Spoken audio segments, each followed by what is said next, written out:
a formação do Estado Nacional até a sua ideia de uma constitucionalização do direito internacional, elas demonstravam, né, o caráter liberal da teoria política habermasiana. Eu dizia isso porque Habermas constrói uma teoria que tenta unir liberalismo e republicanismo e dentro de uma teoria deliberativa, e eu tentei dizer que mesmo com a forma específica de Habermas tratar a questão, né, inclusive enfatizando o republicanismo, mas que não enfatizava, digamos assim, não seria tão radical a ponto de romper com uma característica liberal ainda do seu pensamento, né, na época. Então,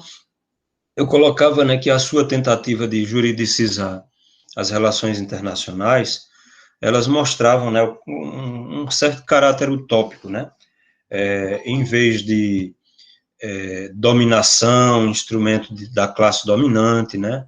como a gente vê, por exemplo, em teorias como o realismo político, que tem uma influência tanto de Maquiavel como de Carl Schmitt, né, ou como uma visão de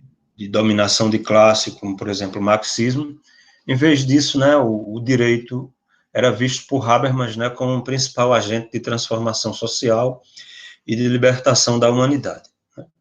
E que o próprio Habermas, né, mostrava na sua análise e interpretação sobre a política moderna, que foi o direito que impossibilitou a formação de uma consciência democrática, a defesa dos direitos fundamentais no plano nacional, mas que no plano nacional, né, foi ele que forneceu a certeza de uma segurança jurídica mantida e defendida pelo Estado, né, que propiciava o respeito às liberdades fundamentais necessárias à vida democrática. Mas aí, na época, eu colocava, né, como uma questão e o próprio Habermas já chegava a enfatizar essa questão, né, se restava dúvida, né, quanto a essa questão do direito, essa efetividade do direito, por exemplo, no plano pós-nacional, né, principalmente após a Segunda Guerra, o desenvolvimento do direito, né, eu já cheguei a tratar aqui para vocês, né, a construção de organismos multilaterais, como a própria ONU e tal,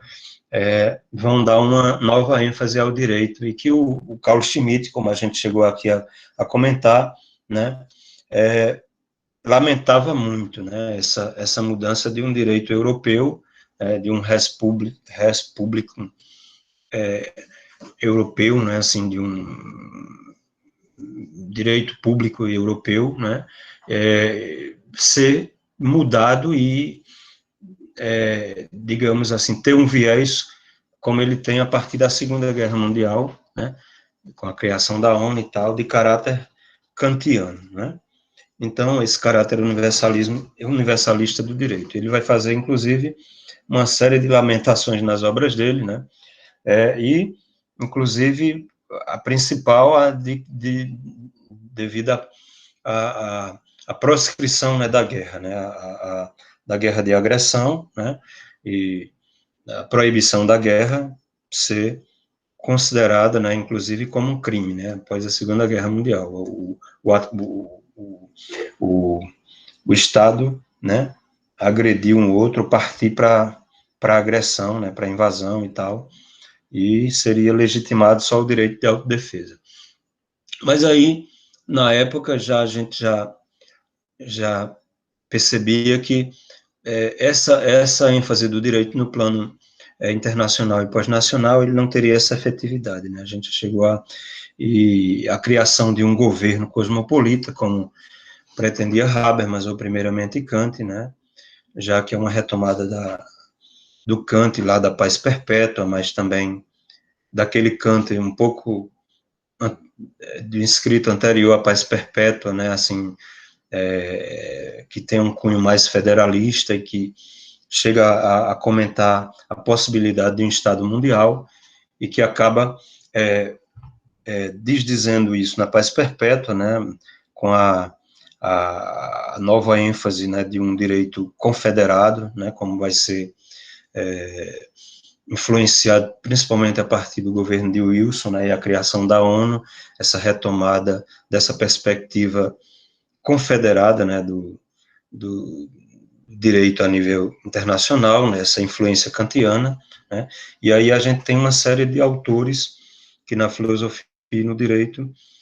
dão uma certa ênfase universalista ao direito, como é o caso de Kelsen, o Bobbio, né, o próprio Habermas, dentre outros, né. Então, a criação, né, eu colocava lá naquela época, que a criação de um governo ou governança cosmopolita, como pretendia Habermas, ela não teria efetividade, né, na resolução de uma série de questões, né, que, enquanto existem uma série de disparidades e desigualdades tão profundas como a gente tem entre as diferentes unidades nacionais do planeta, né, entre os diferentes estados, essa perspectiva ela seria só uma ilusão, uma utopia, né? Eu colocava isso criticando essa perspectiva universalista habermasiana, né? Então, apesar da afirmativa habermasiana, né, então eu colocava que o direito ele é insuficiente, né, para possibilitar uma integração social e legitimidade democrática no plano pós-nacional, né, como foi possibilitado no plano nacional, né, e quanto principalmente a perspectiva, uma perspectiva de democratizar a sociedade internacional e de uma política dos direitos humanos, né. E, como vocês veem, assim, vão ver, a partir dessa crítica, também eu vou criticar essa instrumentalização dessa perspectiva, principalmente pelo governo estadunidense, né? Então, veja, que se tornou um governo unipolar, um império mundial, principalmente a partir da queda do bipolarismo, né, e da União Soviética a partir de 1989. Né? Então, na sua teoria política, eu colocava, né, baseada em uma ética ou teoria do discurso, que coloca no centro do processo político a ideia de consenso ou de entendimento entre as partes, não se aplica, né, essa teoria, eu colocava que ela não poderia ser aplicada à realidade política mundial atual, porque nessa realidade é o poder, né, e não o direito, que impõe ou estabelece as normas, interesses e valores preponderantes, né?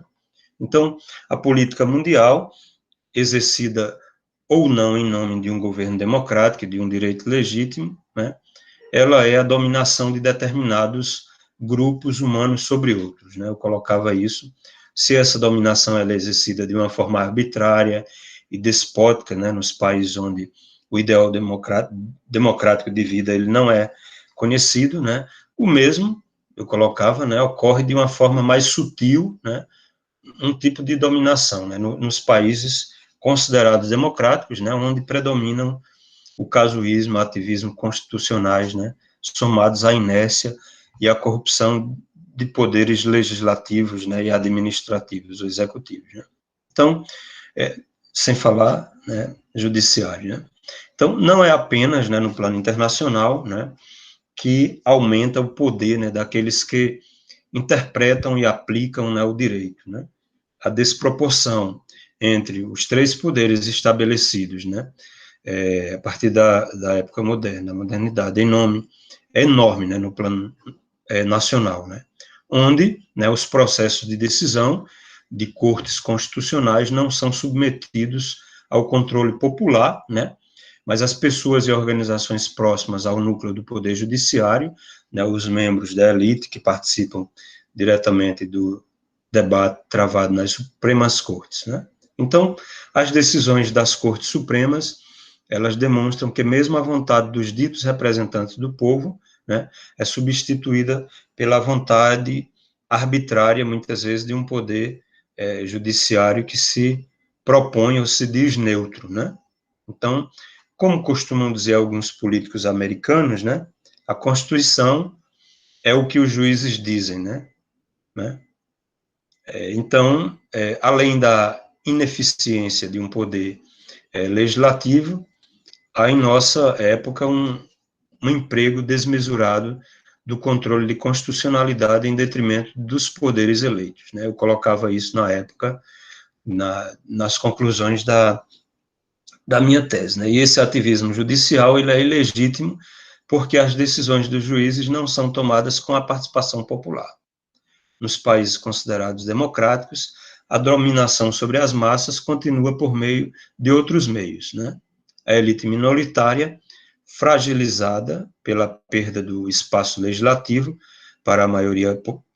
popular, busca no poder judiciário um instrumento adequado e rápido para a manutenção de sua hegemonia política perdida ou ameaçada na competitividade das urnas,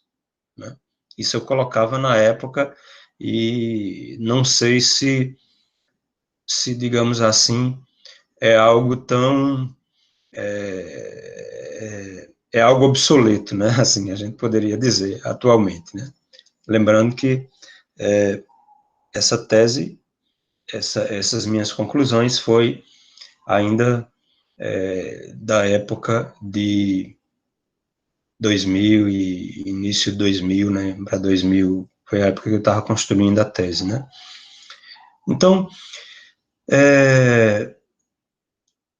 também no plano internacional, né, são os juízes que interpretam e aplicam, né, as leis, eu colocava, né, em prol de interesses dominantes no planeta, né. O excesso de medidas provisórias pelo Poder Executivo, né, que na época a gente via muito, também é um exemplo da assimetria entre os poderes, né, e também um modo de burlar as medidas consideradas democráticas e constitucionais. O discurso habermasiano, eu dizia, né, ele é conivente com o discurso dos Estados-nação ocidentais hegemônicos na política mundial, né, e desse modo conivente com a ideologia liberal que procura se expandir mundialmente, invadindo, né, as diferentes soberanias nacionais e escravizando os povos. Eu colocava isso porque foi justamente a época que os Estados Unidos usou desse discurso de defesa dos direitos humanos e da democracia, como a gente já colocava aqui, né, para dizer que estava levando principalmente para o mundo islâmico e lá, né, depois com a invasão do Iraque, aquela coisa toda, né, e que eles estavam levando os valores ocidentais de defesa dos direitos humanos e da democracia, que é muito questionável isso, né, e como a gente chegou aqui a constatar, né, se tratava muitas vezes mais de uma perspectiva geopolítica de utilização, né, e de apropriação de riquezas, né, importantes para a manutenção do Império Americano, né. Então, esse discurso que carrega consigo interesses econômicos, né, como é o caso do capitalismo e políticos, né, o liberalismo político como uma extensão tentacular do capitalismo, ele homogeneiza e massacra a diferença, né, em nome do individualismo moderno, travestido de universalismo e apregoado em nome de uma cosmópolis fraterna, né, essa ideia de um cosmopolitismo jurídico universal, né, de característica liberal, né. Então, o fundamentalismo neoliberal, né, que mata e destrói todas as formas de vida e todos os que se contrapõem a esse discurso e poder hegemônico e aos seus interesses materiais, né, colocava, né, por que fundamentalismo neoliberal, né, porque eles falavam muito do fundamentalismo islâmico e tal, mas o discurso do mercado, né, o neoliberal, é um discurso, né, meio fundamentalista, né, assim, coloca aqui, né. Então, ele se coloca como a iluminação do tempo presente, né, para os povos bárbaros, intolerantes, ignorantes, entre aspas, né, como eles chamavam, né, principalmente os islâmicos na época, né, e todo aquele preconceito que foi estabelecido, principalmente com o ataque depois das Torres Gêmeas, né, como se todo o mundo islâmico e a partir daquele momento fosse criminoso, né, assim, a perspectiva muito preconceituosa. Esses outros, né, os não ocidentais, que precisam ser colonizados para a iluminação ocidental, ser colonizados para que a iluminação ocidental, né, os transforme em melhores do que são, né. Então, essa era uma perspectiva que eu criticava, principalmente porque a perspectiva de autores como John Rawls era de levar o liberalismo, né, e essa forma de compreensão liberal, como se ela fosse essa forma de compreensão, como também a economia liberal, para muitos ocidentais, ela fosse algo superior em relação às outras formas de vida e cultura, especialmente não ocidentais, e como se elas fossem primitivas e precisassem chegar a um nível de desenvolvimento como a perspectiva europeia ou estadunidense, né? Então, Habermas, eu colocava, parecia acreditar, né,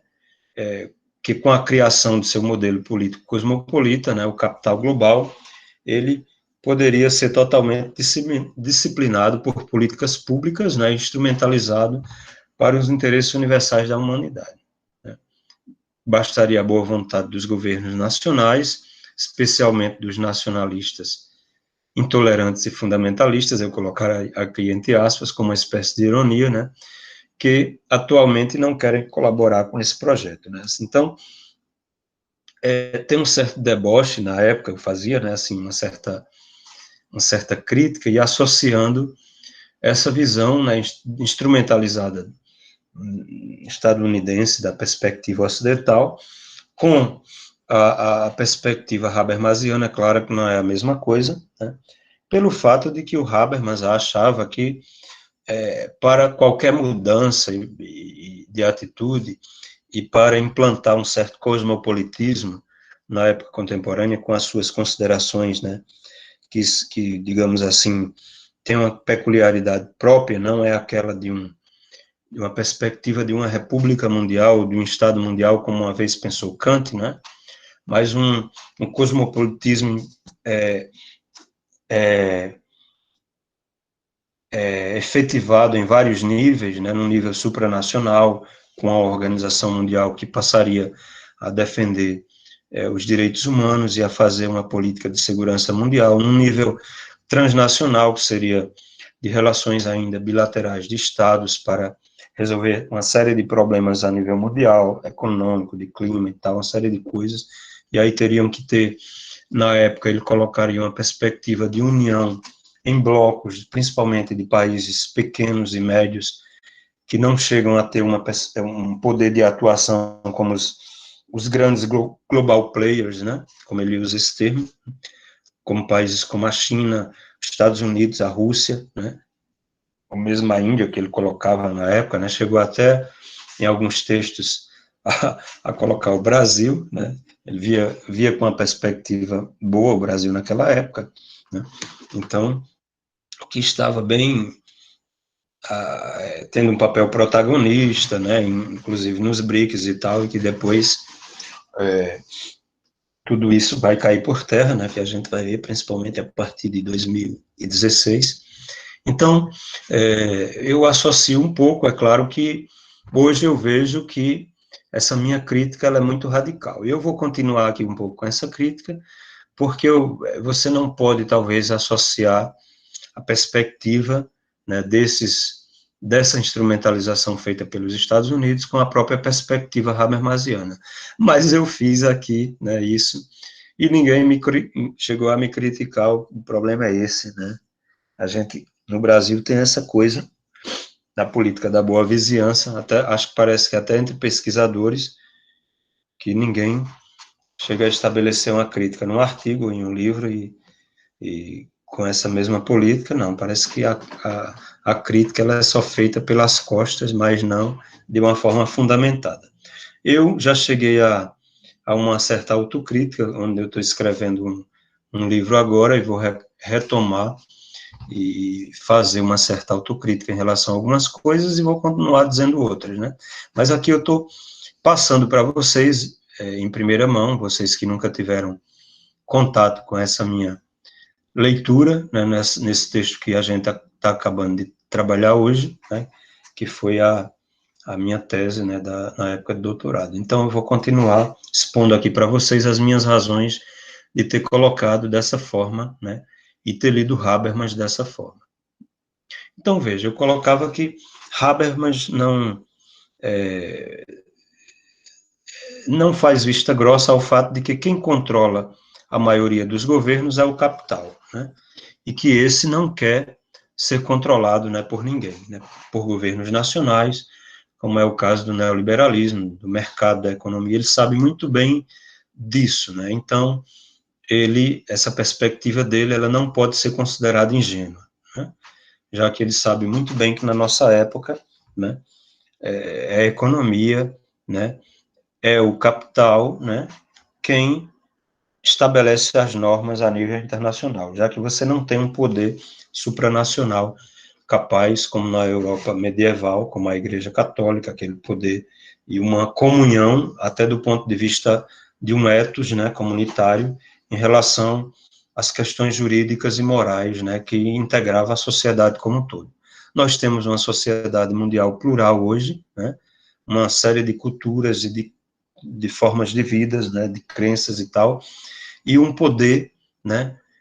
estabelecido de forma sistêmica, né, pela economia, pelo neoliberalismo, que domina e controla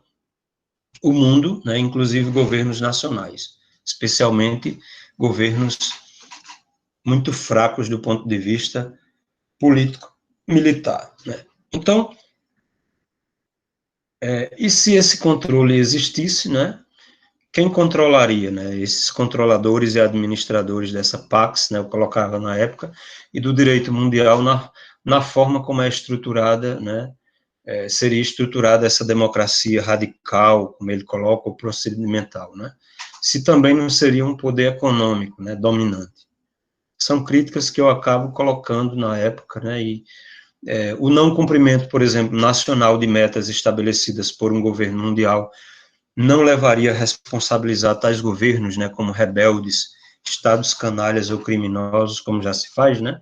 como os Estados Unidos costumam, inclusive, chamar alguns estados, né, que não se adequam, né, a essa Pax Americana, né,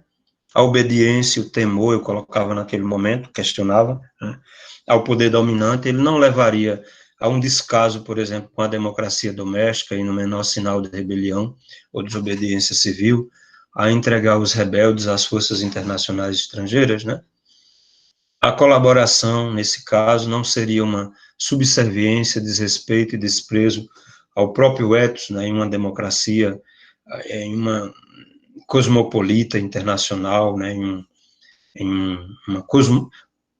uma constitucionalização do direito internacional, como a proposta habermasiana tenta colocar com uma perspectiva melhor em relação, digamos assim, à época que nós vivemos, né? A dominação, a exploração, a subserviência, será que não seriam, inclusive, maiores, né? Então, o Kant, ele já advertia que o fato de que, em nome de um governo, por exemplo, mundial, os povos, né, sob as pressões de uma normalização externa ao Estado e de um despotismo mundial desalmado, né, esses Estados eles perderiam sua identidade e características culturais próprias, né? Ele já advertia isso lá na Paz Perpétua, né? Uma constitucionalização ou uma constituição mundial que impusesse normas obrigatórias à revelia de determinados estados, ela não teria o mesmo efeito opressivo, né? Eu estou comentando, né, questionando essa perspectiva habermasiana que a gente vem trabalhando até agora, né, de constitucionalização do direito internacional, de cunho kantiano, né? A retomada que ele faz após os 200 anos, né, da obra Paz Perpétua, né, em 1989. Então, é claro que Habermas, ele postula, né, a ideia de uma Constituição Mundial, né, que não possui núcleo estatal, né, essa é a perspectiva habermasiana, né, contra aquela perspectiva de um primeiro momento kantiano de uma república mundial, de um Estado mundial, que depois o próprio Kant chega a também questionar, né, mas aí ele faz toda uma análise dessa perspectiva e no seu modelo de sociedade multidimensional, de vários níveis, quem é que iria determinar, em última instância, as decisões? Eu me questionava, né? As decisões últimas, elas não seriam também de um poder econômico e político dos estados mais fortes, né? Que é através da manipulação ideológica, especialmente dos mídias, né? Estaria atrelada à força repressora de uma política internacional. A gente vê, por exemplo, o caso específico de uma União Europeia, onde, né, existe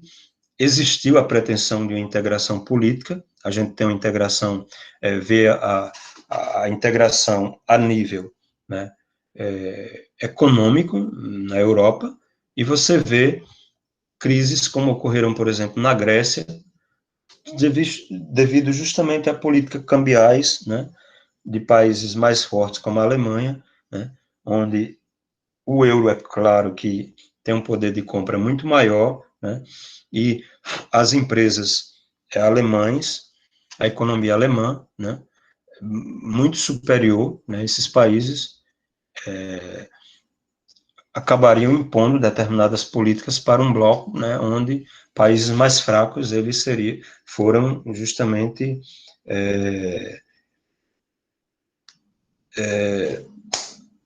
tocados, né, e foram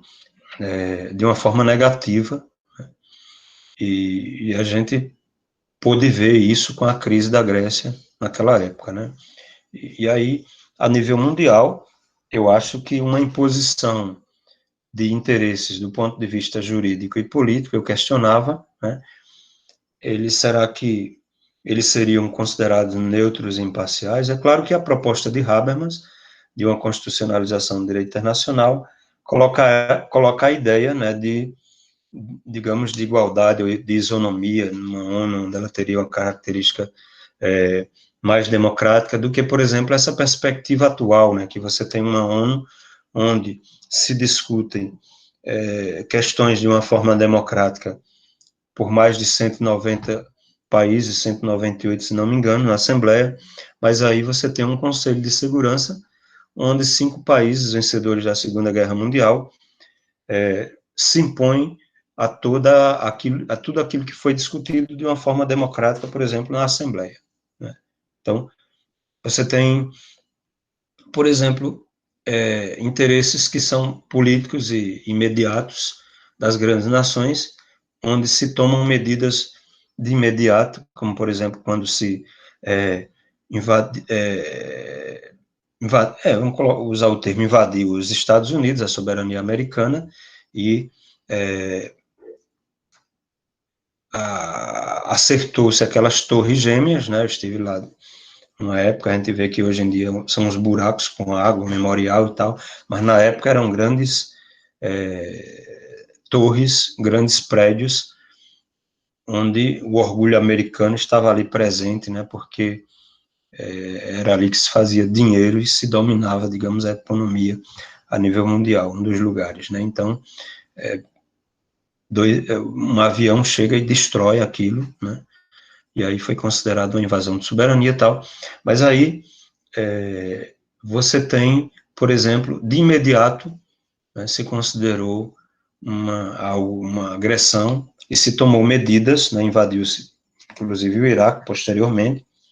toda uma política de segurança foi feita na época de Bush, mas aí você tem, por exemplo, na mesma época, um pouco antes, né, em 90, acho que 94, 1994, em Ruanda, por mais de 3 meses, uma população Hutu matando os Tutsi, né? Em torno de 1 milhão de pessoas, foi constatado, com facão, com machado, com tudo de uma forma bárbara, pau, pedra, fuzil, que tivesse na mão, saíam matando, né? E aí a ONU estava lá presente e nenhuma medida foi tomada, né? Depois de muito tempo foi que estabeleceu-se um tribunal, alguém levantou a mão, vou passar a palavra, né? Mas medidas são tomadas de uma forma muito assimétrica, com diferenças de interesses, quando um país é muito poderoso e rico, ou quando uma população é muito pobre, né? E essa ideia de uma integração política mundial, né, e um poder extremamente forte, concentrado, né, nas mãos de grandes repúblicas poderosas, né, assim, e é claro que ele coloca uma perspectiva de neutralidade com uma outra característica em relação à existente atualmente, né, porque aí não seria mais um país ou alguns países mais fortes que fariam parte do Conselho, deveria passar por toda uma reforma, né, da ONU, e desses órgãos a nível internacional, vou lhe dar a palavra, viu, York, para tomar as medidas de segurança e de proteção nesse plano supranacional, como Habermas coloca. Ele fala de 3 níveis, né? O plano supranacional, o plano transnacional, das relações ainda bilaterais ou internacionais, como já acontece na política internacional atual, e o plano nacional, onde os estados ainda permaneceriam como atores e protagonistas da política mundial, como ainda é atualmente. Pois não. Você quer fazer uma pergunta? Sua mão tá levantada, York. Professor, o senhor falou Pois aí do não. contexto da ONU, aí só me surgiu uma curiosidade. Eu lembro que nas suas aulas o senhor falava que os países que teriam envolvimento com a ONU, eles destinavam uma parte do seu exército à disposição, né, em caso de uma intervenção Sim. da ONU. E esse cenário que a gente vê, por exemplo, esses bombardeios, qual seria o principal motivo da ONU não fazer uma intervenção numa situação dessa? Você fala dos bombardeios de Israel aos israelitas, aos palestinos, ou especificamente, ou bombardeios em que sentido dos Estados Unidos, na época, aos países árabes? Você especifica os bombardeios ou seria de uma forma geral? De uma forma geral, porque às vezes parece que a ONU ela fica meio apática, já que ela deveria ter por ter esse apoio, ter uma intervenção mais direta, né? Uhum. Ah, tá, ok. Veja, como eu estava dizendo, né? Então, você tem uma normatividade hoje, né? Você tocou num ponto, porque toda a discussão, por exemplo, de grandes intelectuais europeus, inclusive discutindo com Habermas, eles colocam a ideia, né, por exemplo, chegam uns até a defender a ideia de um Estado mundial, como o Bobbio, mas também outros autores lá, que chegam até a falar de um novo contrato, um novo contrato social, como ocorreu, por exemplo, nas teorias dos atores modernos em relação à criação do Estado moderno. E que o Habermas, por exemplo, vai criticar essa perspectiva, porque ele diz lá, né, tentava se fundamentar e legitimar um Estado liberal, ou mesmo um Estado democrático, como Rousseau coloca, mas aqui não, aqui já existe mais de 200 anos de experiência de Estado liberal e de Estados constitucionais, já existe uma normatividade, já existe uma proto-constituição, a própria Carta da ONU, então não tem sentido falar, por exemplo, de um novo contrato social, porque o mundo, ele essa, não tem essa perspectiva tão anômica, ou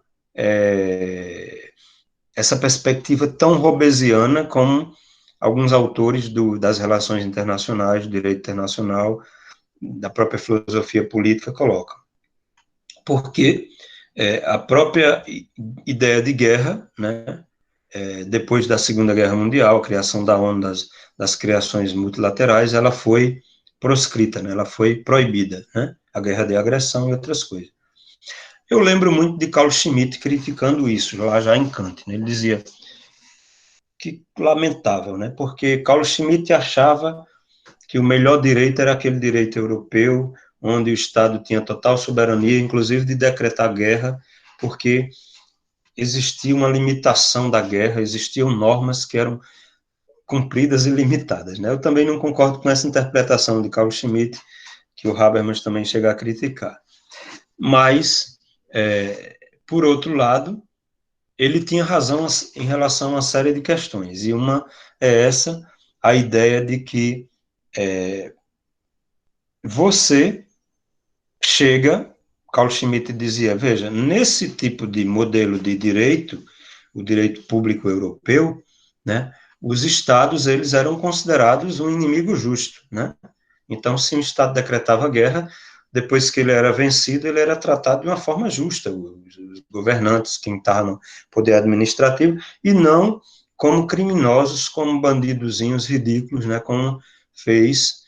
os Estados Unidos e toda a criação dos tribunais de Nuremberg, de Tóquio, né, e tal, com os vencidos, os nazistas, os japoneses também, né, e tal,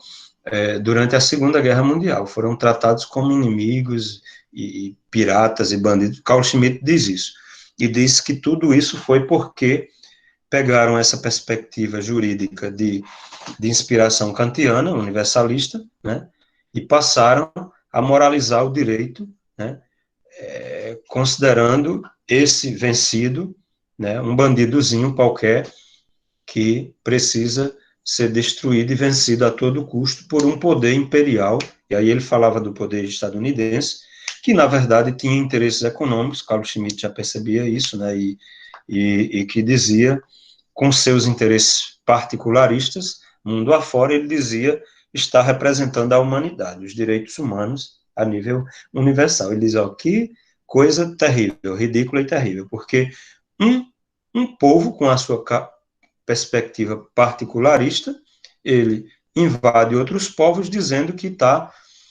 defendendo a humanidade. Agora, o incrível é que ele se estabelece lá com suas empresas multinacionais e seus aliados políticos, né, alguns outros estados europeus e tal, e aí passam a sugar toda a riqueza e a economia daqueles países, né. Primeiro, as riquezas naturais, né, depois, né, aqui no Brasil você tem Petrobras, tem pré-sal, tem um bocado de coisa para ser suga, como, por exemplo, na Ásia foi feito em relação a gás natural, petróleo, uma série de coisas. Aí, depois que suga as riquezas naturais, passa a tirar os direitos sociais para que o Estado ele repasse riquezas para as suas empresas que vêm para cá tomar conta de planos de saúde, de previdência, de uma série de coisas, e aí o Estado deixa de ter uma preocupação com o social e direcionar, né, as riquezas de impostos, de uma série de coisas para essas áreas, né, 10% de PIB, como foi projetado para a educação, né, na época do governo de Lula e tal, né, uma série de questões para a previdência, né, porque aí cada um faça a sua previdência privada, a reforma da previdência é ótima, né, ótima para os ricos, né, para os pobres que, se você não tivesse o SUS nessa pandemia, a gente não ia chegar a 500 mil mortos daqui a pouco, como estão já chegando.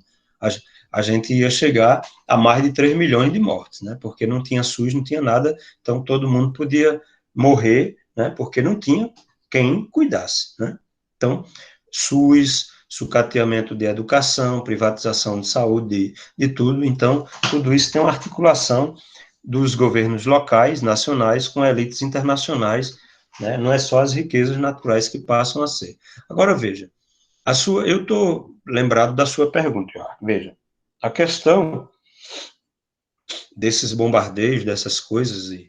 e dessas organizações multilaterais, elas foram construídas e mantidas por um poder liberal unipolar, e nesse sentido eu gosto muito de ouvir as aulas, né, de um professor cientista político lá de uma universidade americana, né, o John Mearsheimer, né, que ele coloca que uma série de coisas, ele tem uma certa visão realista, assim, e uma das coisas, né, que ele coloca e analisa é essa questão de geopolítica, né, assim, e eu acho, e eu concordo com algumas coisas, outras não, né, porque ele está fazendo uma análise a partir da sua perspectiva, ele é um americano, ele é um professor de uma universidade americana, né, mas a gente tem que analisar a partir da nossa região, né, então, a partir dos nossos interesses, e não de meios de comunicação e de indivíduos que ridiculamente, né, passam a fazer defesas dessas elites internacionais e de elites locais que sugam tudo que é da população e passam a criticar intelectuais e políticos locais que defendem que isso é do povo, né, da nossa, é nosso, né, então,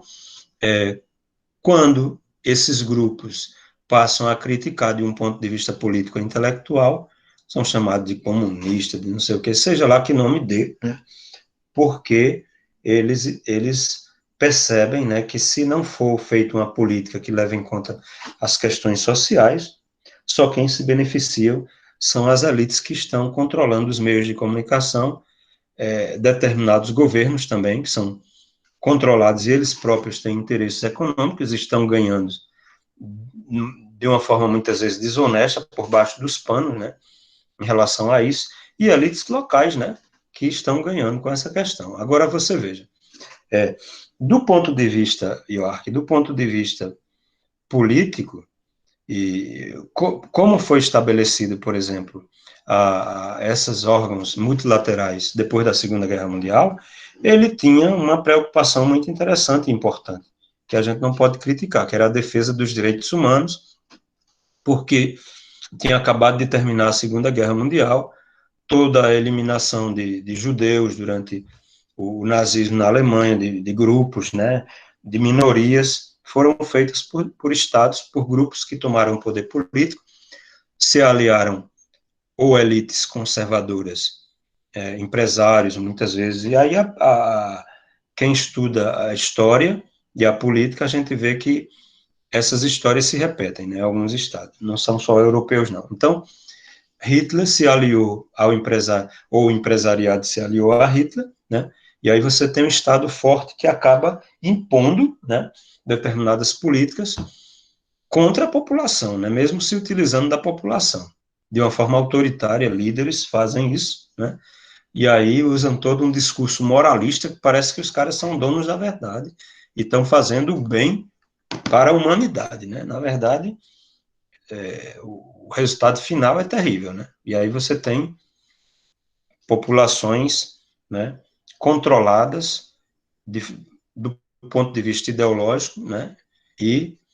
toda uma desigualdade, pobreza, miséria, tanto do ponto de vista material como intelectual. Mas veja, a criação dessas instituições da ONU, da OMS, são instituições multilaterais, né, e uma série de outras instituições, como o próprio neoliberalismo também tentou implantar e implantou, e aí eles passaram a fazer políticas e impor para determinados estados, como, por exemplo, o FMI, né, a OMS, né, determinados órgãos também são multilaterais, né, eles têm uma perspectiva e um interesse, principalmente americano, né, de, naquela época,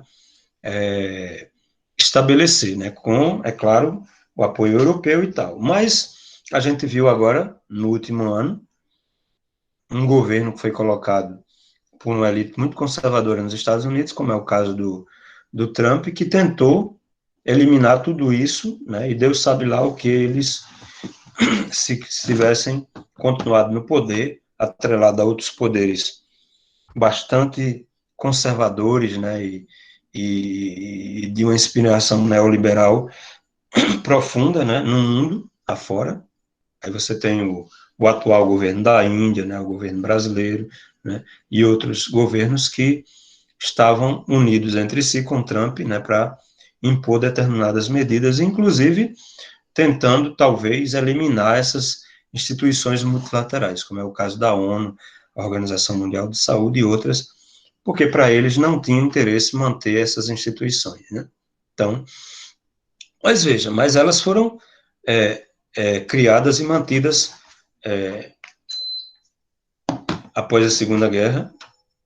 pelos Estados Unidos, no momento ainda que existia um bilateralismo, né, um poder da União Soviética e o poder americano, e aí elas foram mantidas também por um poder unipolar, que é o poder estadunidense. A hegemonia liberal, mundo afora, foi estabelecida e mantida, e aí com Trump essa política parecia que iria mudar, e aí parece que eles viram que não era o melhor caminho, porque os Estados Unidos estavam se isolando a nível mundial, a própria Europa já estava se articulando com a China, aquele cinturão da seda, uma série de... Talvez a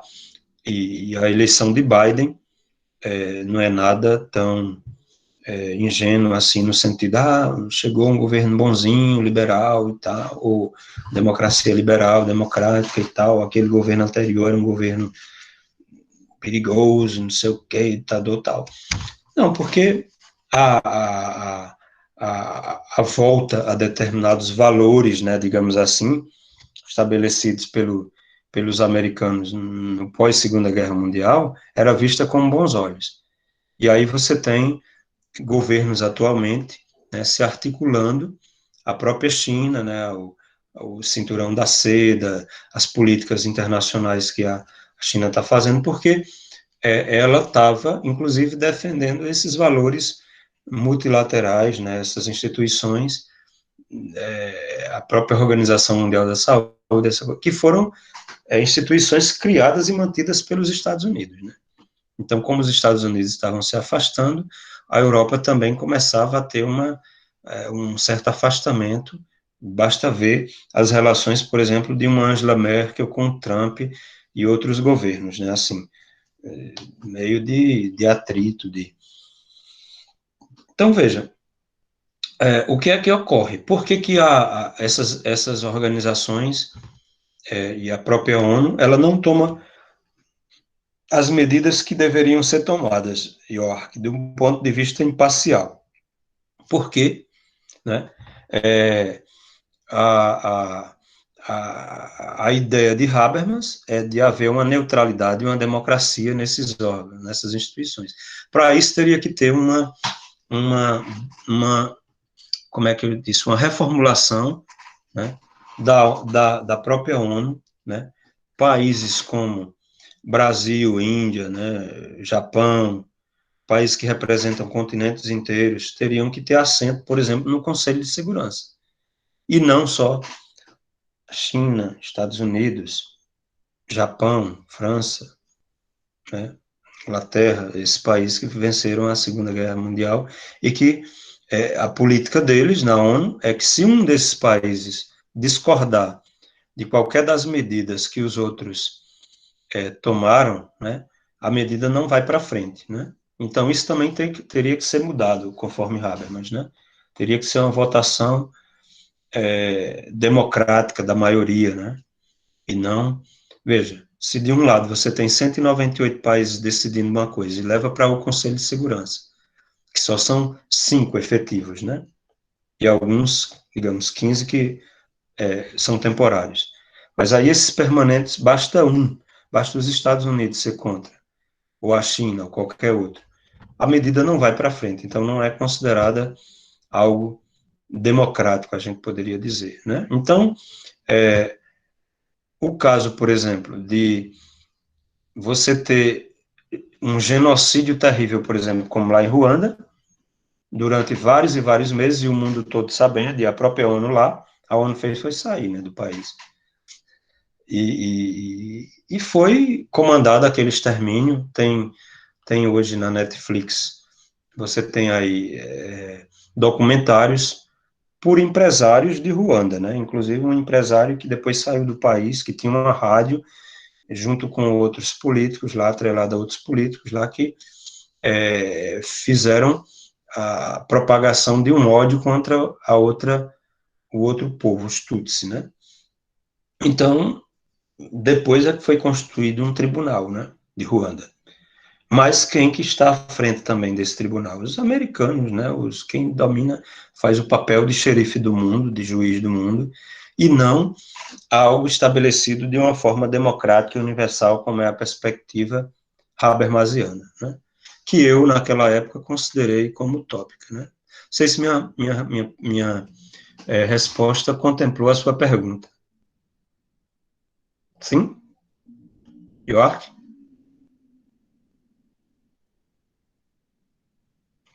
Sim, professor. Isso mesmo. Ok. Eu entendi. Então, veja, eu, continuando a minha fala, né, que eu estou colocando aqui a minha perspectiva da época ainda da tese, que a partir desse momento eu estou fazendo uma releitura, né, no livro que eu estou escrevendo agora, né, veja, depois eu posso ver isso, viu, essa questão que você está pedindo aí no chat, viu, Quitério? Deixa eu tentar terminar a minha análise que eu estou fazendo aqui, que eu estou repassando para vocês, a minha perspectiva, que eu estou tentando fazer uma autocrítica, né? Porque essa minha crítica aqui foi da época da tese, né? Que eu analisei na década de 2000 e diante alguma coisa, e início de 2000, e agora, daqui para frente, eu estou escrevendo um novo livro onde eu estou tentando integrar esses conteúdos todos que eu trabalhei com vocês, desde lá de Hegel até Habermas, e agora, por último, estou lendo algumas coisas de Nancy Fraser, e aí eu estou tentando articular num livro e tentando fazer justamente uma autocrítica em relação a isso que eu estou colocando aqui. Veja, aí depois eu posso tentar ver essa questão para você, viu, Quitério? Mas deixa eu só ver aqui a sua pergunta, porque você pergunta em relação ao conflito, nobre e estimado professor, se possível, faça uma análise do conflito Israel e Palestina. Ah, tá.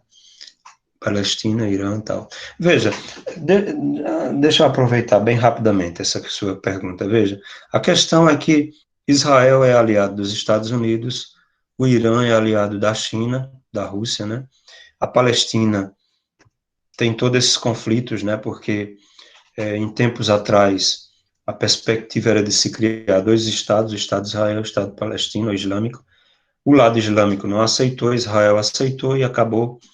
o lado islâmico sendo totalmente prejudicado. Hoje Israel invade as terras que são inclusive da Palestina e botam os palestinos para fora ou chega a destruir poços de palestinos, né, caixas d'água. Tem uma série inclusive Judith Butler, que é judia, faz uma série de críticas, né, alguns judeus intelectuais, uma série de críticas, que é uma forma de expulsar os palestinos das suas terras e Israel tomar conta de tudo. Eles têm arma atômica, têm um exército, têm apoio americano, inclusive quando Trump agora saiu, mandou o secretário lá, defesa lá, para dar totalmente apoio a Israel e a essas políticas, né, que eu considero muito errado, né, do ponto de vista, eles estão se estabelecendo e tomando a região, áreas que são, digamos assim, não especificamente de uma população, mas que deveriam coexistir várias populações, né, você tem católicos, né, porque tem todas do ponto de vista religioso, um simbolismo em relação às coisas do Jesus, das regiões onde ele foi sepultado, igrejas e tal, lá naquela região de Israel, uma série de coisas do ponto de vista simbólico e religioso, para os palestinos também, né, Maomé, todas as terras que eles já estavam lá, e Israel também, né, Abraão, então ali é um barril de pólvora, né, que precisaria coexistir e ser respeitado, mas a Israel está tomando conta de tudo, assim, então esse conflito é complicado porque precisaria ser feito, viu, Quitério, uma análise bem mais profunda e eu demoraria muito tempo aqui, né, mas você tem países como o Irã, que estão mais atrelados à China e à Rússia, e a própria Palestina, que está desprotegida como Estado, tem a autoridade palestina, mas não é um Estado. Israel se constituiu, Israel é o braço direito dos Estados Unidos ali, tem bases militares, porque do ponto de vista geopolítico ele é importante para o domínio americano naquela região toda, inclusive para a ameaça, né, da China, da Rússia, de países ali na região, e como, por exemplo, a Europa e alguns países europeus que estão ali, a Geórgia, assim, tem países assim, na porta da Rússia, né, como uma forma de ameaça, por exemplo, ao poder russo, né, e como, por exemplo, você tem países ali, territórios chineses, que as populações locais querem ser autônomas, Taiwan, né, é um deles, né, que a China considera que é território, e aí eles querem ter autonomia própria e ser um país e tal, e os Estados Unidos ficam inclusive, dando apoio, inclusive militar, né? Só que se Taiwan, na hora que Taiwan tiver, por exemplo, bomba atômica e tal, é uma ameaça muito grande à China, né? Não pense que a política internacional ela é feita de democracia, de amor, de abraços e beijos, né? Não, ela é feita de ameaças, né? Então, na hora que, por exemplo, em Taiwan, eles resolverem, né, colocar bomba atômica, alguma coisa, eles aliados dos Estados Unidos contra o poder chinês que considera um território e um local estratégico para ameaçar a própria China, aí, meu amigo, a explosão de um conflito até e uma invasão e matança e tudo que não presta, você vai ver, assim, porque a lei internacional é a lei da soberania e de manutenção do Estado e da soberania desses países, né? E isso é o considerado certo. Estados Unidos sabem disso, né? Estados Unidos, quando criou a doutrina Monroe, foi para que nenhum país europeu fosse se meter nos assuntos americanos. América para os americanos, eles diziam na doutrina Monroe. Depois de Roosevelt, depois da Segunda Guerra, Carl Schmitt critica isso. Eles se expandiram o mundo afora, foram se meter em assuntos na Europa, na Ásia, e atualmente, né, eles ficam tentando dominar o mundo todo dessa forma. Isso,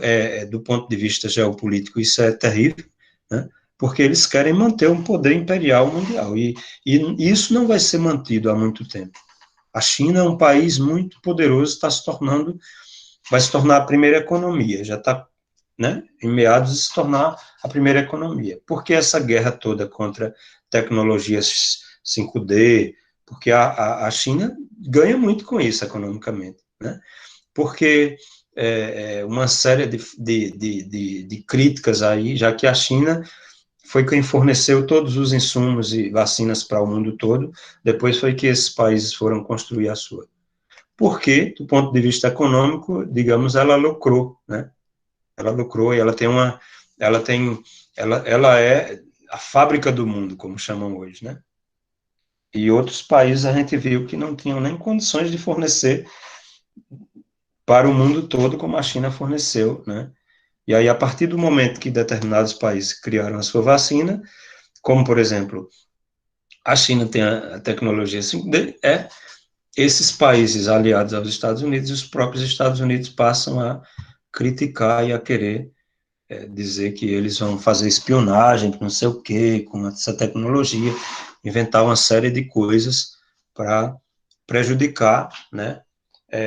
o maior enriquecimento da economia chinesa. Né? Mas isso tudo é uma questão política, é um jogo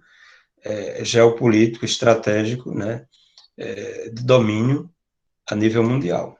E todos os países, eles tomam partido, ou por um lado ou por outro, né, atualmente. E vão ter que tomar partido, né? Como o mundo ficou bilateral na época da Guerra Fria, ou você era aliado da União Soviética dos Estados Unidos, hoje muitos intelectuais falam de uma nova Guerra Fria. Eu não acredito que seja uma nova Guerra Fria. Você tem China e Estados Unidos, você tem também a Rússia. Apesar de que a Rússia, do ponto de vista da economia, ela não vai chegar muito longe. Ela tem uma série de problemas com petróleo, uma série de problemas com uma série de questões, e a China não, né? A China tende a dominar mundialmente a economia. Então, os Estados Unidos já sabiam disso, tem relatórios da CIA de 20 anos atrás que já previa isso, né? Não é uma coisa nova, mas eles estão tentando, né, retardar isso. Eles não podem partir para meter bomba atômica na China, né? Então, porque aí o mundo todo seria destruído, né? E a China aliada à Rússia, porque os Estados Unidos foram aliados da China contra a Rússia, mesmo a China sendo considerada comunista. Eles tentaram fazer de tudo para que esses dois países não se aliassem. Eles são aliados atualmente. Bastam esses dois países para, né,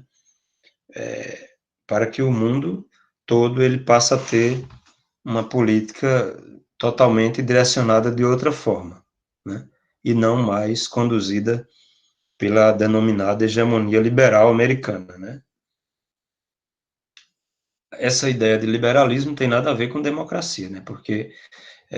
se internamente os Estados Unidos se consideram democráticos, a política deles a nível mundial, ela não é tão democrática assim, é uma política imperial. Por outro lado, eu acho que a própria democracia interna americana, ela é questionável, né? Porque é um governo onde, é claro que a população se beneficia, é o país mais rico do mundo economicamente, então muita gente quer ir para os Estados Unidos para ganhar dinheiro, mas não é. É uma democracia liberal, mantida pelas elites, né? Pelo poder econômico. Então, veja,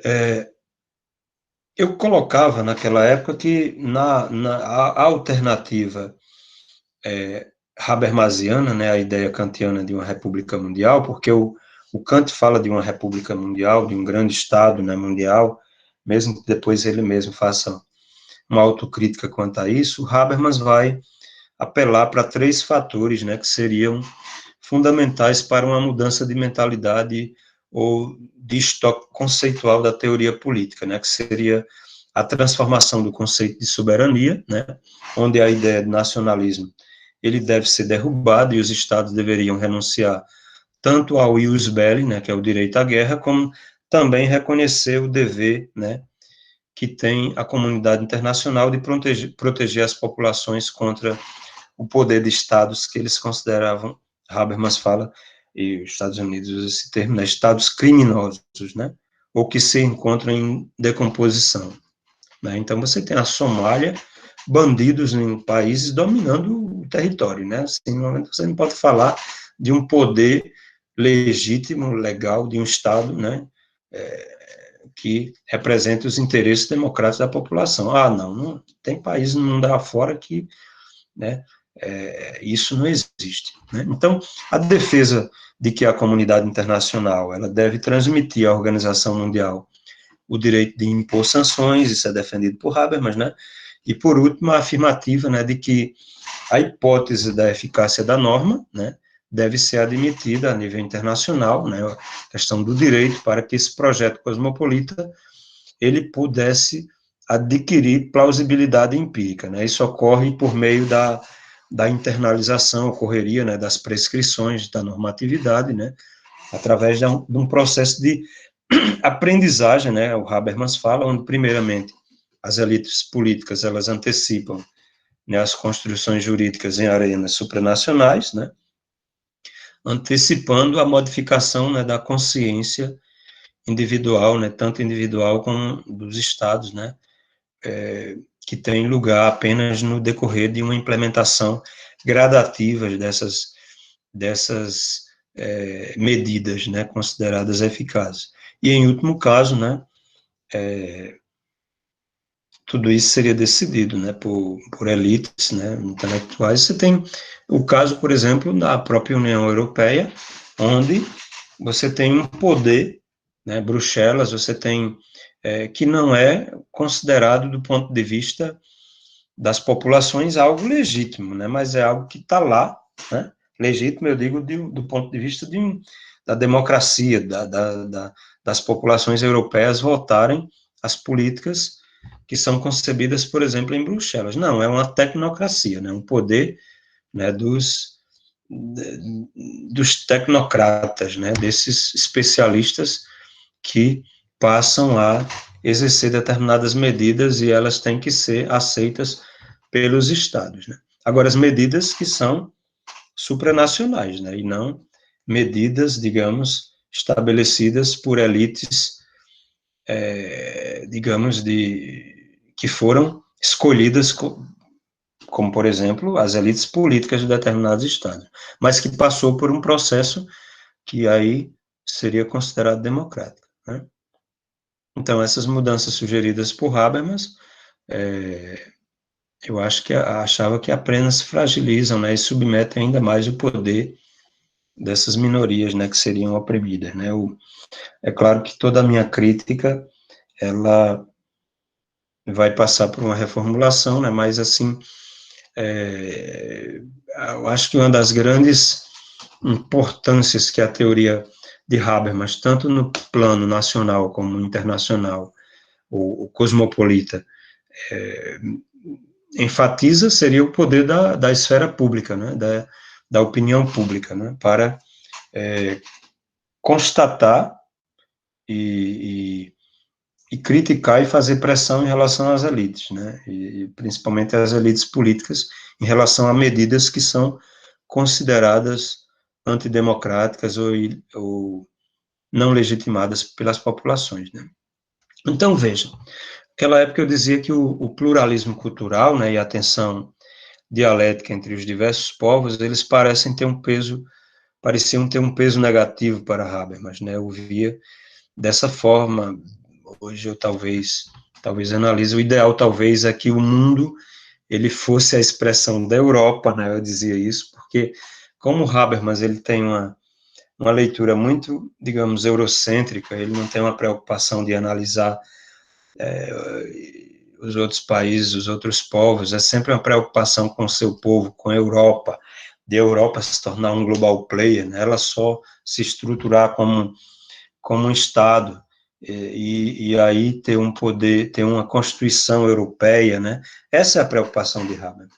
com exércitos próprios, né, e ser legitimada democraticamente, né, e politicamente, no plano supranacional, como ela é legitimada no plano nacional. Aí, né, eu faço uma série de críticas colocando que talvez o ideal de Habermas fosse que o mundo fosse a expressão da Europa, né, não esse pluralismo cultural e essa tensão dialética. É claro que o Habermas não é um cara avesso ou contrário a uma visão multicultural, nem a esse pluralismo cultural, como eu estou criticando aqui nesse sentido, de que ele centra muito o olhar na Europa, né, e porque a preocupação de Habermas, ela é justamente de integrar os povos, né, mas eu considero na minha crítica que isso é muito ideal, né, assim, do ponto de vista da visão real da coisa, né, fáctica da coisa, porque quem manda no mundo são os poderes políticos e militares, e não o direito, né, essa visão de uma juridicização, de uma constitucionalização do direito internacional, ela se coloca no plano do dever ser, né, aquilo que mais Hegel criticava em relação à concepção kantiana, né, do Solem, do dever ser. Então, eu colocava que o próprio Habermas, ele salienta a questão do pluralismo cultural, né, mas que ele seria um empecilho para esse cosmopolitismo jurídico, né, devido ao aumento, por exemplo, das tensões em nível internacional, provocados, por exemplo, pela politização das grandes religiões mundiais, né, observado, né, atualmente em todos os países, né. Para ele, por exemplo, uma sociedade mundial estruturada constitucionalmente, como ele pretenderia, né, poderia ter um choque, né, de civilizações, né, e esse choque de civilizações poderia sobrecarregar, né, os sistemas de negociações transnacionais, né. O processo desses conflitos poderia, segundo ele, né, ser aliviado, no entanto, se os Estados nacionais tivessem passado por esse processo de aprendizagem, né, que a gente estava comentando aqui, né, e tivesse modificado a sua autocompreensão e a sua atitude, né, os estados, as populações, né, passassem, por exemplo, a aceitar a ideia de que sua soberania deveria ser limitada, tal. Isso é complicado, né, a gente vê na própria Europa que a ideia de uma constituição para a Europa, ela não foi aceita, por exemplo, pela França, né, pela Polônia, né, tiveram estados que a própria Polônia foi invadida pelos nazistas, né, durante a Segunda Guerra Mundial, pouco tempo de soberania, e tem um temor muito grande, né, de que esse poder supranacional, ele possa ser de uma forma tão coercitiva que possa prejudicar essa vinculação das constituições dos Estados nacionais europeus a uma constituição supranacional, no caso de uma constituição para a Europa, né, de uma constitucionalização para a Europa. Por isso, preferiram manter a União só do ponto de vista econômico, né, em torno do euro, de uma moeda comum e tal, e não do ponto de vista político, né, como pretende Habermas. O processamento desses conflitos, né, no entanto, segundo Habermas, ele poderia ser aliviado, né, se, como eu disse, né, se esses estados e as suas populações, elas modificassem, né, do ponto de vista de processos de aprendizagem, essa sua autocompreensão e atitude. A modificação da autocompreensão e da atitude desses estados, né, para que fosse possível o alívio, né, desses conflitos derivados de um pluralismo cultural, ela se daria por meio de dois processos de aprendizagem, segundo Habermas, né? O primeiro seria o processo de o primeiro processo de aprendizagem seria por meio de uma, por exemplo, internalização das normas da Organização Mundial, né? E com a capacidade de defender os próprios interesses, né? Inserindo-os de uma forma sagaz, né, ele diria, em redes transnacionais, né, porque, segundo ele, em uma sociedade mundial constituída politicamente, né, esses estados soberanos, eles têm, né, como, né, se articular, né, e teriam como defender os seus interesses, né, e se entender como membros pacificados de uma sociedade internacional, né, de uma organização mundial. Né. O segundo processo de aprendizagem que o Habermas vai colocar e defender, né, para a modificação dessa autocompreensão e de atitude desses estados, para justamente aliviar os conflitos derivados desse pluralismo cultural mundial, ela ocorreria por meio dessa superação da consciência historicamente ligada à formação dos Estados nacionais, né? E aí a ideia de que a soberania seria algo relativizado, né?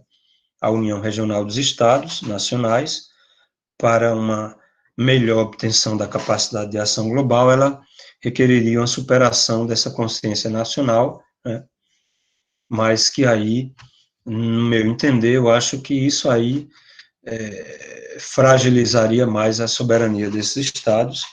É claro que eu estou fazendo uma crítica do ponto de vista fático, né? O Habermas, o projeto habermasiano, é um projeto posto de um ponto de vista normativo, né? Do ponto de vista do DVC. Então, é muito, talvez vocês criticariam, né? É muito simples, é muito fácil e é muito você criticar algo do ponto de vista fático, né, e enquanto o indivíduo está pondo a sua teoria do ponto de vista normativo, da forma de um Zollern, né, como colocaria Kant, de um DVC, né, como algo a ser implantado, e não algo factualmente, né, possível ou realizado. Então, veja, eu colocava o seguinte, que o Habermas, ele toma o projeto de reforma da ONU, né, foi feito na época por Kofi Annan, né,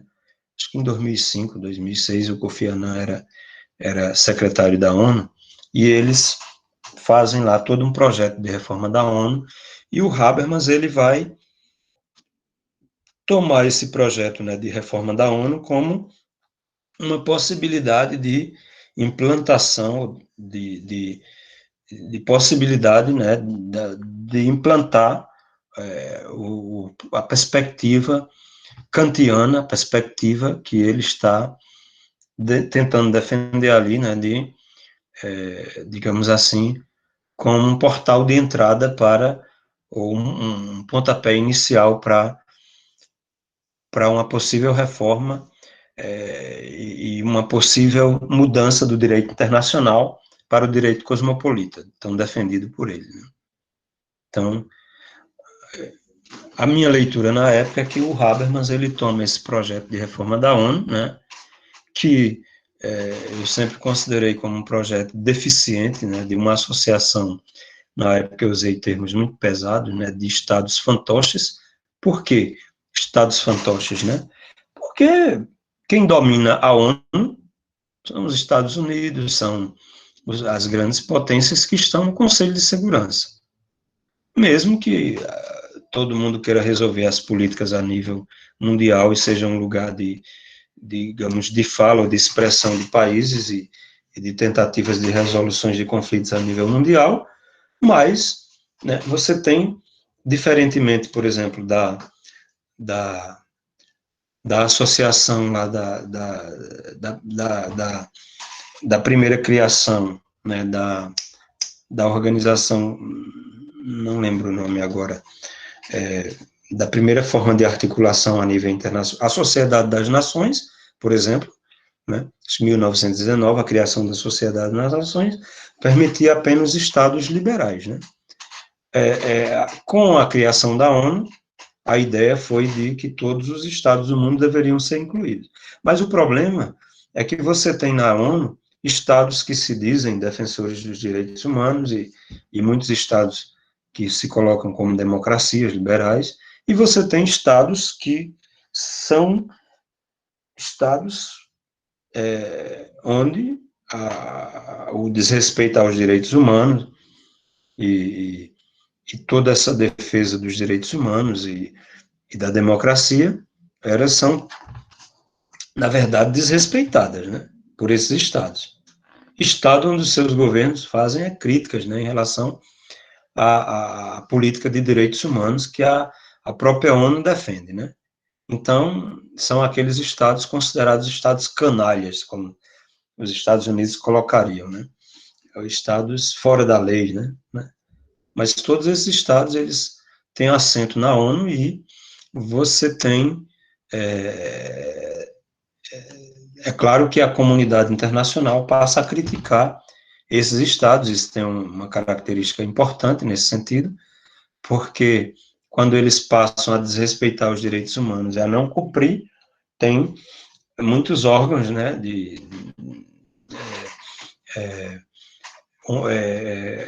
ONGs e tal, Greenpeace, né, Anistia Internacional, e outros órgãos de defesa dos direitos humanos que criticam, né, e fazem todo um levantamento dentro desses estados em relação às políticas, né, que atualmente eu estava vendo um documentário na Netflix, que é sobre as prisões, de um cara que foi preso 12 anos injustamente, segundo ele, na Inglaterra, e ele acabou sendo, depois de 12 anos, conseguiu provar a inocência, e ele viaja mundo afora, várias prisões. Eu estava vendo o último documentário dele parece que era na Tailândia, né? Não, nas Filipinas, onde ele mostra lá o governo das Filipinas fazendo um discurso contra os direitos humanos, dizendo esses idiotas dos direitos humanos, eles ficam defendendo que a minha política está errada, porque ele prendeu lá metade da população do país e a política dele é de extermínio, né, de traficante, de tudo, não é é uma política muito dura, né, e na hora o rapaz foi até, seguiu lá os policiais que faziam um discurso de que os traficantes, os vendedores de guerra, eram um mal contra a humanidade, e eu vi no carro ele falando para o cara, e chegam lá na casa, uma senhora com um bebê, ela é presa e retirado o bebê dela, porque ela foi encontrado lá, a fentamina, ela vendia, né, e era considerada uma traficante perigosa, porque os filipinos, muitos trabalhadores consumem esse tipo de droga, devido ao trabalho, horas e horas de trabalho, atordoante, assim, e tal, e muitos consomem. Então, é muita gente presa, né, muita gente, toda uma política bem rigorosa, né, de matar o traficante, de matar, e às vezes são pessoas pobres que acabam entrando nessa, que não são, né, nem um perigo tão letal, né, e tem países que a gente vê na Europa, como a Holanda, que as drogas são liberadas, né, o indivíduo toma lá como um amigo meu disse que viu lá um cara drogado na praça e o policial chegou e só ajeitou ele no banco que ele estava caindo, né? Ou determinados bares onde você compra droga, né? E aí é uma política muito diferenciada, né? Assim, por outro lado, um governo de terceiro mundo que manda que se mate, né? Ele na hora fazendo o discurso, eu assistindo o documentário na Netflix, ele diz, atire para matar, né? Porque esses idiotas, ele diz assim, apontando para para a Câmara dos Direitos Humanos, eles são contra essas políticas e a minha política é essa, né? Então, é complicado, né? Essa questão, mas a proposta de Habermas, do ponto de vista da constitucionalização do direito internacional, ela visa, né, a defesa dos direitos humanos, criar uma política interna mundial, não é mais uma política internacional só, né, digamos assim, internacional, né, política como já existe do ponto de vista das relações internacionais, ou seja, bilaterais, onde os estados negociam com outros estados aquilo que é do seu interesse. Essa política internacional, né, internacionais, elas continuariam no plano transnacional, como coloca Habermas. Mas no plano supranacional, a Organização das Nações Unidas, ela teria que ter exércitos próprios, teria que ter uma Constituição Mundial e ela teria uma preocupação só de defesa, de segurança internacional e de defesa dos direitos humanos. Essas questões intermediárias de negociações do ponto de vista climático, do ponto de vista econômico, do ponto de vista das questões de segurança internacional, né, de crimes que os estados nacionais sozinhos não conseguem resolver, teriam que ter grandes estados, global players, como ele chama, ou organizações regionais de estados, né, que teriam um assento único, né, uma voz única, para formar coalizões para resolver essas questões. No plano nacional, a mesma política continuaria, né, onde os estados eles teriam essa legitimidade democrática nos seus parlamentos nacionais e ele seria o principal ator ainda a nível internacional, né, digamos, se dirigir a tomar medidas e se articular com outros estados. Só que, a partir de Kant, a gente sabe que essas questões internacionais e esses atores internacionais, eles passam a ter um outro fator que o Kant defende, né, que é a questão dos indivíduos também serem levados em conta, não somente os estados, nas relações internacionais, e que Habermas também defende aqui no seu projeto, né, de reformulação das medidas kantianas, né, em relação a essa juridicização do direito internacional, que não teria mais a qualidade de uma federação de estados, né, de um grande estado, mas, como eu disse para vocês, seria implantada nesses três níveis, né, uma Constituição Mundial, mas com uma característica não de uma federação, mas de uma articulação em três níveis, né, desses estados e dessas organizações de estados, né. Eu fiz toda uma crítica na época, né, de que mesmo os estados mais autoritários, violentos, criminosos, a serviço do capital, né, que praticam as maiores atrocidades, eles têm assento na ONU, né, e que muitas atrocidades, elas eram cometidas já hoje em dia contra países mais fracos, por países mais fortes, que justificavam depois essas denominadas invasões, essas intervenções, né, que seriam, na verdade, invasões cometidas por esses grandes estados contra países mais fracos, né, e que o Carl Schmitt, ele já critica, né, em relação, por exemplo, à política americana, que é uma política que ela tem interesses econômicos, né, por trás, né? E é uma política particularista que se beneficia de um discurso universalista, que diz que está defendendo a humanidade. Nós representamos a humanidade, os direitos humanos. Mas, na verdade, é um discurso onde as questões econômicas, elas têm um peso muito forte, né? A cobiça, a corrupção a nível mundial, né? Elas têm um peso muito forte, né, em relação a essa forma de realização dessas políticas, se você for ver, né. Então, naquela época, eu pretendi, né,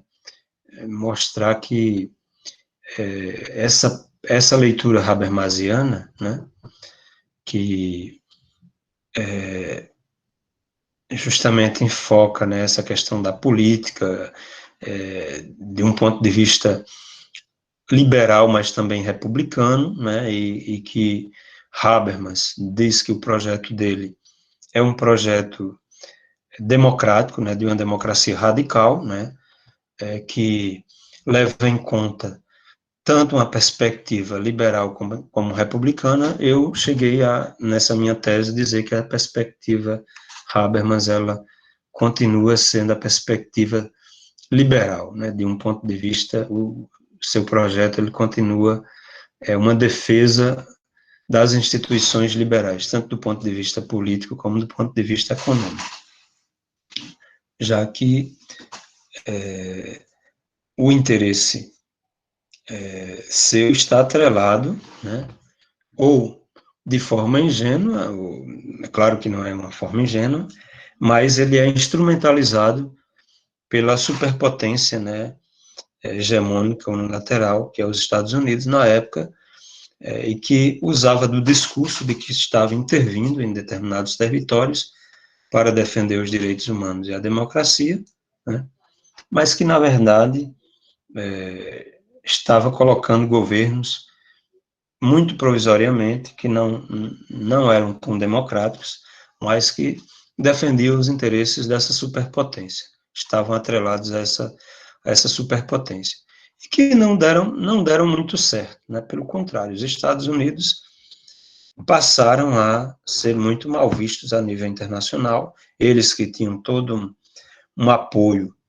total, inclusive na Europa e em outras partes do mundo, né? Depois da Segunda Guerra Mundial, como país libertador,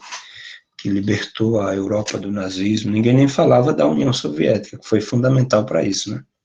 Se não fosse a entrada dos nazistas na União Soviética, e eles perderam a guerra por isso, né? Aquele gelo, aquela coisa toda, e aí os soviéticos conseguiram enganar os nazistas, eles foram morrendo, como na época de Napoleão invadiu aqueles vastos territórios, e os soldados acabaram se dando mal, né? Durante a Segunda Guerra, eles fizeram a mesma coisa, né? Eles chegavam numa cidade, tentando invadir, tomar o território, e as populações já tinham destruído tudo e ido mais adiante. E aí eles não conseguiram, né, vencer a Segunda Guerra Mundial, né? Mas esse modelo de uma democracia mundial, né, como Habermas apregoa, né, que tem uma utopia de um cosmopolitismo, né, jurídico. Por que juridicizar as relações internacionais? Né? Porque a democracia, o direito, ele só é estabelecido para a defesa dos direitos humanos, da democracia e da organização do Estado e das relações econômicas de uma forma efetiva no Estado Nacional, nos Estados nacionais considerados democráticos. As relações internacionais, você não tem um direito supranacional que consiga dizer, né, qual é o direito, qual é a norma, a normatividade que os países todos têm que seguir. Isso tenta se implantar, né, depois da Segunda Guerra Mundial, com a criação da ONU e dessas organizações multilaterais, tenta-se impor determinadas normatividades, né, e a defesa dos direitos humanos, com o braço imperial armado, né, dos norte-americanos, que se consideram, né, por excelência, o seu ethos, né, superior, e a sua forma de valoração, né, de determinados princípios como superiores a todos os outros povos do planeta, né? Então, você tem formas de vida de outros povos que não consideram, né, e rejeitam, né, esse braço imperial e essa forma de conceber, inclusive, os direitos humanos, muitas vezes de uma forma fundamentada, de uma forma muito individualista, né, comunidades asiáticas chegaram a criticar, inclusive, essa defesa dos direitos humanos, como os europeus, os americanos, eles concebem, de um ponto de vista universalista. É claro que isso não justifica as arbitrariedades e os crimes cometidos em muitos estados, né, para defender, né, essas arbitrariedades, criticar-se, né, a própria justificação dos direitos humanos, como ela é feita, né, por um viés individualista, como os europeus, os ocidentais fazem, né, e não justifica, né. Por outro lado, né, a forma de conceber a normatividade a nível internacional, ela não é propriedade de um Estado, né. É por isso que o Habermas apregou tanto essa necessidade de se resolver a criminalidade, né, os problemas surgidos com a globalização, né, da economia, principalmente do capital, né, da criminalidade, né, dos problemas ambientais, né, e uma série de problemas, como a gente está vendo aqui, pandemia e tudo, que precisa de uma integração a nível internacional. Se os Estados não estiverem integrados, né, eles vão ficar enfraquecidos e os problemas são mais difíceis de se resolver. Também a gente falou da questão multicultural, né, das diferentes, muitos estados que eram considerados, que tinham uma população, como a própria Alemanha, né, o próprio Carl Schmitt defende de um substrato, né, étnico de uma população. Hoje, você vê que as populações, elas são multiculturais, né, não é mais uma população só de brancos europeus que vivem na Alemanha totalmente, nos Estados Unidos, nunca foi, né, nos Estados Unidos, principalmente porque o massacre das populações indígenas e afro-americanas sempre foi um problema sério ali, né. Então, mas a maioria dos países tem essa característica multicultural. Então, a própria lei, a própria normatividade, a própria Constituição dentro desse país, elas têm que levar em conta esses fatores, né? Não pode ser a expressão de uma elite, de uma única raça branca, europeia, cristã, tal. Não, tem que levar em conta os valores e os interesses dessas populações, né? Por outro lado, né, esse modelo, né, de democracia habermasiana, né, que ela levaria em conta, né, todos esses interesses universais, né,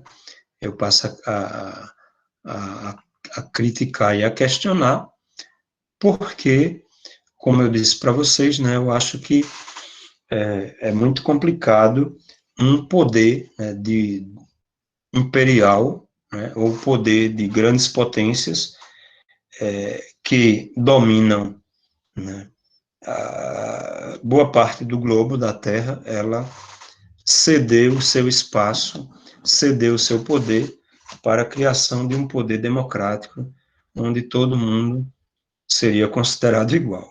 Eu acho muita, talvez, ingenuidade, não sei, né, porque se um Estado como os Estados Unidos, ele domina e ele impõe os seus interesses e a sua população é muito rica e beneficiada com isso, muito dificilmente vai ceder, né, o poder para que todos os outros países possam ser considerados, né, igualitários do ponto de vista do domínio global, estabelecendo uma democracia. Agora, uma coisa que o Habermas chama a atenção, já naquela época, né, no início de 2000, quando eu estava escrevendo essa tese, é o fato de que é muito perigoso, por exemplo, essa atitude americana, né, de policiar o globo, de fazer a política de intervenção, de um país chato, né, que tenta impor o seu modo de vida, o seu ethos para o restante do planeta, né, às vezes contra a própria vontade daquelas populações e os próprios costumes, né, daquelas populações, estabelecendo uma forma de vida estranha, né, estrangeira a essas populações, e agir da forma como estava agindo, por exemplo, invadindo o Iraque, desrespeitando todo o direito internacional na época, enquanto vários países do mundo começaram a criticar aquela forma de ação, e os Estados Unidos, o Bush, eu lembro até hoje que ele dizia que os Estados Unidos não precisava se justificar para ninguém, né? Nem para a organização internacional. É muito complicado um tipo de postura digamos assim, unilateral, unipolar, né? Como tem sido a dos americanos até agora. O Habermas mesmo colocava e disse, olha, vai ser muito problemático quando a China, quando estiver lá em 2030, tudo indica que vai ser até antes do que essas previsões da própria CIA e de grandes intelectuais, como o próprio Habermas, né, todos eles previam lá para 2030 o domínio da China em termos de economia e tal. Pode ser que a pandemia agora tenha, inclusive, acelerado esse processo. Né? Todo mundo teve que comprar da China, todo mundo teve que ver o poder dela enquanto fábrica do mundo e toda a articulação que a China está fazendo, né, em vários países do mundo, né, levando e essas coisas são acertadas de uma forma objetiva, né? A China está presente na África, na Ásia, né, como esteve presente ainda está do ponto de vista econômico nas Américas, em várias partes do mundo, né, e não foi à toa esse radicalismo do Trump em relação, então, em relação até aos chineses, né, e pedindo um apoio de vários países, da Austrália, para não comprar a tecnologia 5D dos chineses, inclusive ele queria expulsar os alunos, né, intelectuais que estão estudando chinês nos Estados Unidos, e queria radicalizar isso. Então, mas veja, o Habermas questionava uma coisa, disse, olha, os Estados Unidos estão agindo dessa forma, e ele não pode reclamar, por exemplo, quando a China passar a tomar determinadas medidas de um ponto de vista unilateral, lá em 2030 e tal. Como eu disse para vocês, pode ser bem antes, né, que a China ultrapasse, em termos de economia mundial, os Estados Unidos, né? Tudo indica que bem antes. É claro que essas articulações, né, políticas a nível internacional, elas podem, dependendo das políticas, né, os europeus sempre foram aliados dos americanos, com Trump eles estavam meio ressentidos, e eu acho que a mudança, os americanos se deram conta disso, né, os intelectuais, os militares, os políticos, muitos, né, que se o Trump continuasse, os Estados Unidos ia à bancarrota, né. Então, essa mudança para o Biden não é uma mudança ingênua, saiu um cara, um ditador e entrou agora um democrata bonzinho, não sei o quê. Não, isso tem toda uma articulação, né. Então, e levando em conta essas articulações, né. E aí todo mundo, na Europa, em alguns lugares do mundo, passam a dizer, agora os Estados Unidos, inclusive Biden, fez questão de dizer no seu discurso de posse, agora os Estados Unidos voltaram a assumir tudo aquilo que ele assumia antes, né? A sua postura a favor do multilateralismo, da defesa da democracia e tal, para dizer, olha, nós somos parceiros, né, Europa, nós somos parceiros, fulano e cicrano, que sempre foi nosso aliado, que já estavam começando a se articular com a China, né? Então, tudo isso é constituído de uma forma muito bem pensada e articulada pelas elites políticas e militares, e especialmente os americanos, né? Mas, em relação a essa questão do projeto Habermasiano, e toda a formulação e a justificação e a crítica que eu faço, né, eu fui muito superficial aqui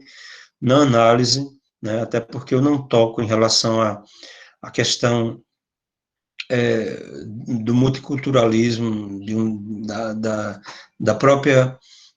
dos vários autores que eu discuto aí no livro, né, Nancy Fraser, Brian Barry, né, o próprio Carl Schmitt, né, Michael Waltz, Charles Taylor, o próprio Axel Honneth, que já, vários autores que eu discuto aí, páginas e páginas, né, determinados capítulos, e toda a crítica que Carl Schmitt, os realistas, os seus discípulos, né, o próprio Danilo Jolo, que já chegou a falecer também, né, cheguei a conhecê-lo lá em João Pessoa, em alguns anos atrás, durante o doutorado, que são críticos de todo esse discurso habermasiano, como Carl Schmitt foi de Kant.